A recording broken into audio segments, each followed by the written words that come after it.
Hello, are you a financial advisor who's ever wondered, hey, is attending medical meetings a good investment of my time and marketing dollars? Today, I'd like to help you figure out how to get answers for yourself. I'd like to share with you the options of what kinds of meetings are available for you. I'd like to offer you sort of a little banquet of activities that you might want to consider if you're at a medical meeting. I'd like to share with you how you can really optimize your return on investment. And last, I'd like to offer you some questions that you can ask before you make a commitment to attending a medical meeting. If we've not met before, I'm Dr. Vicki Rackner, the founder of Engaging Doctors. I'm a retired surgeon who has spent the past 15 years helping financial advisors accelerate their business growth by working with more doctor clients. Why do I do this? It comes from my commitment to helping doctors. Doctors want to thrive, and quite often their finances are a limiting step.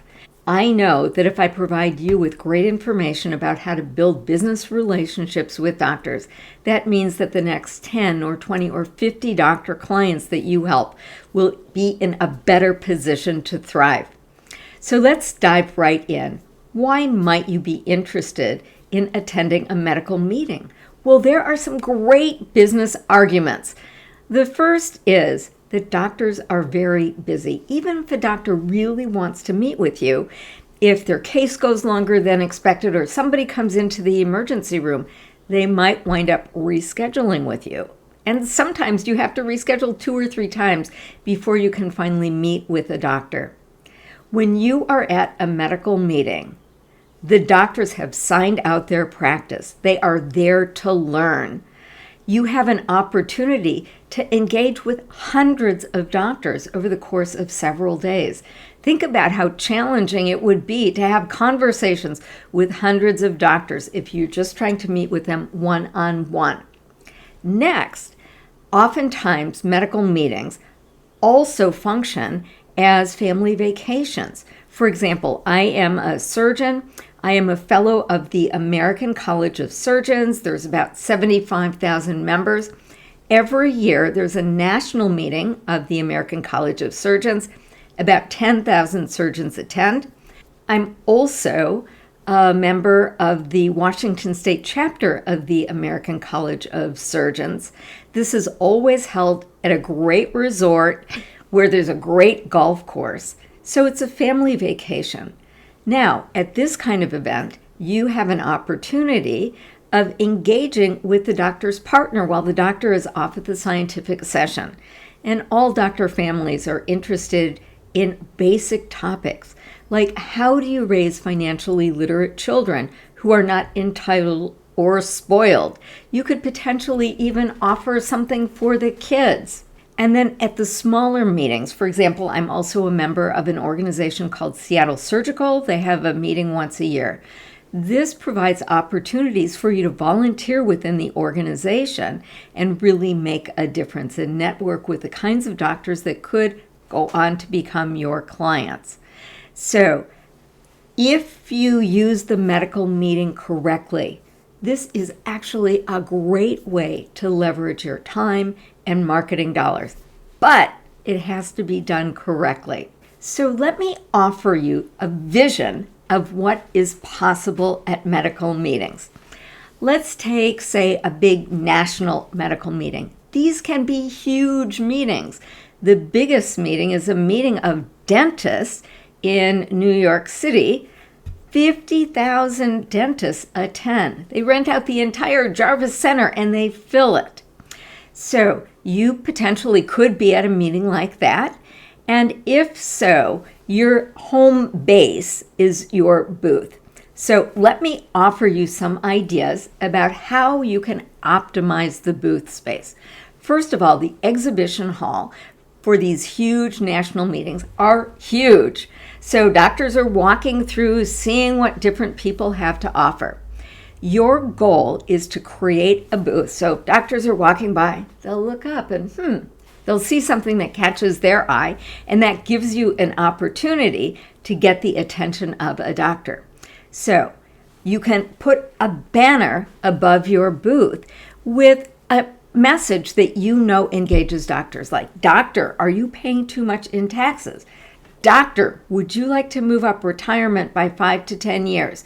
You want to catch somebody's attention so that they stop, and now you have a chance to talk with them. I know financial advisors who give away copies of my book, The Myth of the Rich Doctor or The 9 Money Mistakes. Some financial advisors even make an investment to get a customized version of the 9 Money Mistakes. So they will write a custom forward and afterward, so their name is on the book too. So here's what I've seen financial advisors do. You can go to Kinko's and make a poster-size image of the book and put it up on an easel and invite doctors to come and get free copies of the book. One financial advisor hired me to come and do a book signing on a Wednesday between noon and 2. And the meeting planner actually put the announcement of the book signing in the general program. So this was great press for no additional cost beyond the cost of sponsorship. Think about fun things that you could do at the booth. Could you do some kind of special quiz or surveys? Doctors love self-assessment tools.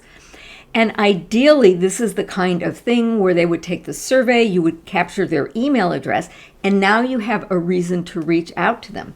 You know, you could even offer to send them digital copies of a book.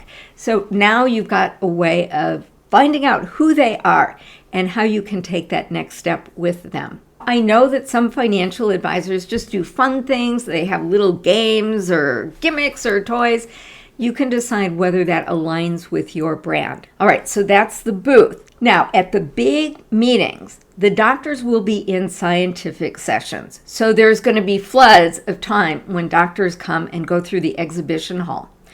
But when doctors are in their scientific section, you can take advantage of many opportunities. Remember, the other people who are in the exhibition hall also have lists of doctors. They're there to build business relationship with doctors. And so you can use your time going from vendor to vendor, exploring whether you can figure out some kind of win-win-win collaboration. A win for the other vendor, a win for you, and a win for doctors. So let me give you a couple of examples. Let's say that the vendor right next to you sells medical malpractice insurance. Well, in some states, there's just one vendor. But in other states, doctors will have choices about what vendors they go to. So there's competition. Will the doctor go with this vendor or that vendor? Well, what if you spoke with this other person and said, "Hey, would you be interested in a presentation about how doctors can protect their assets in the event that they are sued?"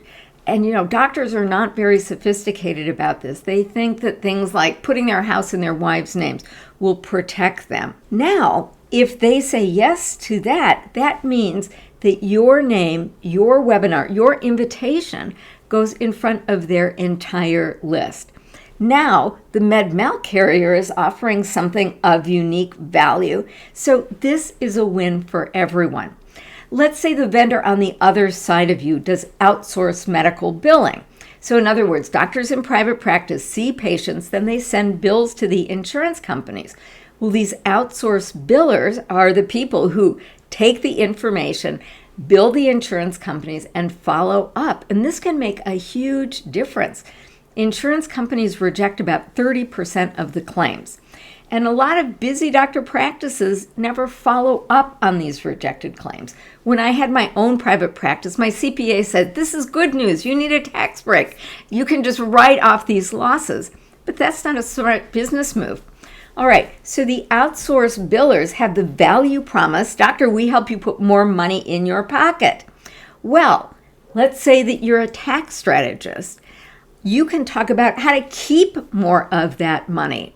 So if an outsourced biller has you come in and deliver a webinar for their list or their group of prospects, that is a win for everyone. And now this outsourced biller has something unique that they can offer to their doctor prospects and clients. So You are in essentially a room of what I call power partners. You call them centers of influence. But this is a great way of building a dream team, collaborating with others. And remember, wealth building for doctors is a team sport. Marketing to doctors can be a team sport. And you can find lots of natural, great relationships. All right, next thing that you can do is educate. So you can educate at the booth, but you can also host educational events. So let's say you have a signature talk, 9 money mistakes doctors can avoid, or how to not overpay your taxes. You could potentially rent a hotel room and host a private breakfast event. Now, if you've got existing doctor clients or maybe a doctor advisory board, talk with them ahead of time. Find out what would they be interested in learning about. What do they think their colleagues would be interested in learning about? Then, ahead of time, if you can get a commitment from that physician to not only attend, but rather let other doctors know about this. And the kind of language that you can use with your existing doctor prospect or client is, look, there are doctors out there suffering in silence. They don't need to be. How can we get the word about financial empowerment in front of more doctors? And let them help you. Invite them to help you. Instead of offering some kind of educational content, maybe what you want to do is host a roundtable event. Maybe you can invite a key physician opinion leader to get together with the group at 6 a.m. or noon or 4 p.m. to discuss something that doctors would really want to talk about. In this way, you're becoming the architect of a community. You are being the person who's bringing together resources that doctors want and doctors need. Once you get buy-in from this key physician opinion leader, who may be your client, maybe it's a speaker who's already been invited to speak at the meeting, or maybe the past president of the organization, this is a powerful pull to get more doctors into your circle. So again, once you become the architect of a community, you become an expert of sorts. Now, this is a new way of building a relationship with doctors. All right, here's another idea for a medical meeting. The meeting planners want compelling content on the platforms, right? Most meetings will have a call for abstracts. They'll invite doctors to write in with ideas that they think might be of interest to other doctors. Well, I have a financial advisor whom I coach. I know that he wants to get on the platform of the national meeting of the American College of Surgeons, and he's sort of building up to that. He's been a paid speaker at a regional surgical meeting.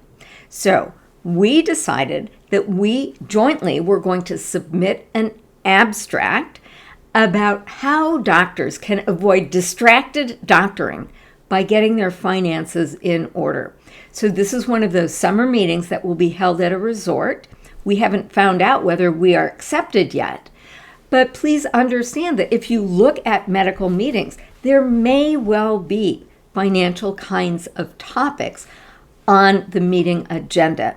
And please also remember that there is a connection between financial insecurity and burnout. When doctors who were burned out were asked, what do you need in order to turn around the burnout? Their number one answer was more money. So you know how to find more money for more doctors, and you can also help doctors see a path towards earlier retirement if that's something that they are interested in. Then you can also think of hosting client appreciation kinds of events within the context of a medical meeting. For example, these summer meetings that are also family vacations, maybe you want to hire a golf pro and offer golf lessons to your doctor clients and their friends. So something fun, something exciting. Maybe you rent bikes for a group of doctors, or take them on a river rafting trip. Bring your own passion. If you've got a passion about wine or about cooking, there are all sorts of fun things that you can do. All right, as my son's Little League coach said so famously, games are not won or lost on game day. They are won or lost in practice. So what you do ahead of the meeting, what you plan on doing after the meeting, really are the major forces that determine your success at a medical meeting. So I highly recommend that you think about this meeting that's on the calendar within the context of your marketing ecosystem. So this is yet another way to bring your marketing message, your unique value to doctors who may or may not know you. So if you've got an idea about, say, delivering a breakfast meeting, you want to ask yourself, how can I promote that meeting? How can I reach out ahead of time to optimize the number of doctors who are there saying yes? So this means reaching out to your existing network of doctor prospects and doctor clients. Hey, are you going to be at this meeting? Do you think that doctors would be interested in this presentation that you've already attended? So that's one thing that you can do. Next thing you can do is look through the program. Do you know anybody who's on any committee associated with either the association or the meeting? If so, reach out to them. Congratulate them on having this position that they're in, and then say, hey, I'm thinking about being a sponsor, and I'm also thinking about doing this thing privately. What do you think? Do you think people would be interested? Now, remember, what associations want to do is they want to increase their membership, and they do this by delivering more value. So if they know that you are there delivering some unique value at a meeting, that's sort of a feather in their cap too. So they are willing to talk with you. Just call and explore this possibility. If they get excited about something, ask them to attend. Ask them, how do we get the word out about this? Next thing that you can do, and despite what else you're doing, I highly recommend this. Ahead of time, reach out to the past president of the association. So, every year the presidency changes, right? So there's the recent president, then you become the past president for a year, and then the next year, you no longer have to serve. If you are in contact with the person who's held the past presidency title for a year, what this means is that they've really got their finger on the pulse of the association.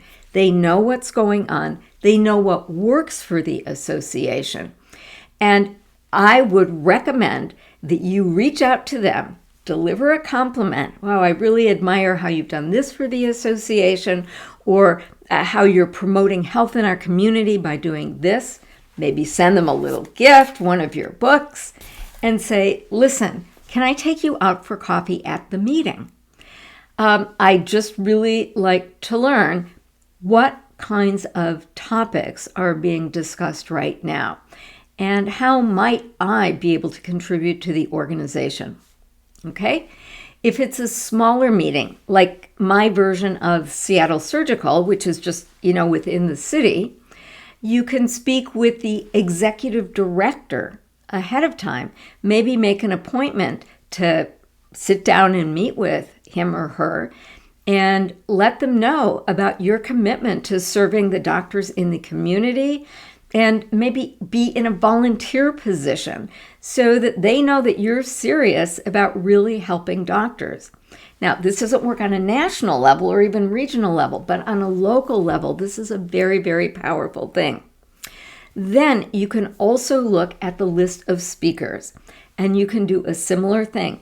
Ahead of time, reach out to them. Find out what it is that's important to them, and, send them a copy of the book and maybe say, look, I'm looking forward to hearing your presentation. Then you can always ask doctors, what do you need? Do you want to get a word out? Can I help you do that? Because maybe a doctor has a new intervention for a specific disease process and they'd like to get the word out. Well, you work with doctors every day. You might be in a position of helping somebody else get their message out. And in so doing, you will build a friend, somebody who's loyal to you, and somebody who will want to reciprocate. So if I'm doing my job correctly, you're seeing the vision of what's possible. However, I do want to say that in general, this is not a newbie move. You already want to have enough experience with doctors to know that you've got a value promise that's really going to engage doctors, that you understand the basics about what doctors want, what it is they need, and you've got some doctor-specific content to give away. Now, I will mention that this is a great opportunity for you to have conversations with doctors and learn more about what's happening today in the lives of the doctors who attend these meetings. If a doctor does engage in conversation with you, inevitably, they are going to ask you, well, what do you do? And here's my recommendation. Ask them, have you ever been in a situation in which you have this problem? And chances are good that they are going to say yes. And you can say, this is the problem that I solve. So you don't want to just give them your positioning statement. I help these doctors achieve this result. That's a great thing to have, and I recommend that you do it. However, if you have a doctor right there, make it personal for them so that they have a better chance of feeling their feelings and experiencing your value. Doctor, imagine if you didn't have to worry about this anymore. Whew, that feels good, right? So have a doctor-centered conversation. This is really a great opportunity to see the world through doctors' eyes and not sell. I promise you that you are going to get much further by listening rather than by talking. If a doctor raises a question or expresses a concern, you can get permission to deliver a resource to them that may be helpful. This is probably something that you either want to deliver digitally or get the doctor's address and offer to send it back to their office. You don't want to ask them to pack a whole bunch of stuff in their luggage. Now, if you've already got an established doctor brand, by all means, bring a junior colleague. This is great practice for them. But if you're just new to the medical market, hone in on your marketing message, hone in on your signature presentation so you've really got it down. All right, here are some questions that you can ask before deciding whether or not you should pay the sponsorship fee to be at that meeting. First, who is your ideal doctor client, and will this doctor client be at the meeting? How many of your ideal clients will be there? Now, if you're looking at a national meeting, it's easier for you to gain access to the answers to your questions. Meeting planners know that they generate revenue to fund this meeting through sponsorship. So they want to sell people like you sponsorship, right? So if you go to the meeting site, they'll have a little tab that says for vendors or for sponsors. If you click on that, you will undoubtedly be taken to an option to see the prospectus of the meeting. It's really a sales piece for them, but it contains some very valuable information, like the number of people who attended last year. Who else was there? Often there's a distribution by age and by gender and by region of the United States. So this can be really helpful information for you. Another question that you want to answer is what percentage of the participants attend in person and what percent attend virtually. Remember, you are making this investment to be knee-to-knee with more doctors. That's the real value for you. During the pandemic, all of the meetings were conducted virtually. And it turns out that it worked out a lot better than most physicians thought it would. So even though there is the in-person option, for many meetings, a significant percentage of the participants are attending virtually. and that does not have the same kind of value for you. So you want to know how many people are going to be at that convention center, at that hotel, or at that resort. The next question is, what is the investment? And oftentimes the investment can be from $2,000 to $5,000 to $10,000 to $20,000, depending on the size of the booth and the size of the meeting. So there are definitely better value options.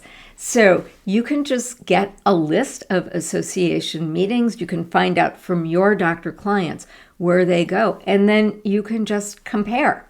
Maybe you decide that you're going to go to 3 meetings a year or 4 meetings a year, once a quarter, and then you can make prudent investments based on the data. Next thing you want to do is have the data available to make good, rational decisions about how you invest your marketing dollars and your marketing time, which is your most limited resource.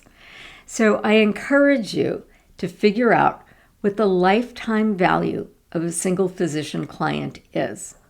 Now remember, doctors are loyal clients, so once you get a doctor client, chances are good that you're going to have them for life. What is your current cost of client acquisition? You're getting doctor leads someplace. How much do you spend for each new doctor client that you get? Further, what campaigns have been most successful in the past? Because let's say, for example, you've got a great webinar that really converts well, or a great dinner meeting. Bringing that campaign to a medical meeting is like pouring gasoline on it. You're going to be able to scale and do that much better. Now, does that all make financial sense?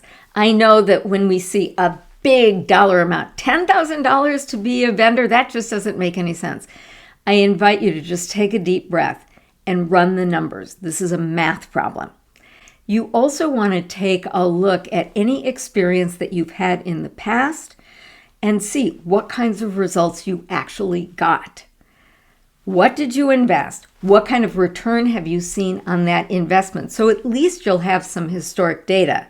Ideally, with the information from this little talk, you're going to be able to optimize it even more. Next, I recommend ahead of time that you define metrics by which you will measure success.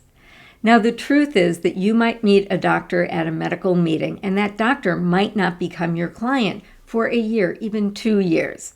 So how are you going to figure out if you've been successful? So I invite you to consider objective, measurable data points. Maybe it is the number of conversations that you had, the number of doctors who gave you their email address so that you could send a book to them, the number of doctors who completed some kind of diagnostic survey so that they could learn more about themselves, or the number of appointments that you set. It's easy to get involved in the emotion. Well, it feels like it was a good meeting. It feels like I was disappointed. But you always want to get to data, not to feelings. Your feelings can lie to you. The math never lies. So there you go. This is a great starting point for exploring the question, does going to a medical meeting make sense for me? Now, to make this easier for you, I invite you to go to the link below. You can download my complimentary worksheet to work through the return on investment for any given meeting. Please subscribe so that you'll learn when more episodes like this come out. Thanks again for listening. Please feel welcome to share this episode with other financial advisors who have a similar commitment to serving doctors. I'm Dr. Vicki signing off for now. Keep showing up, standing out, and serving well.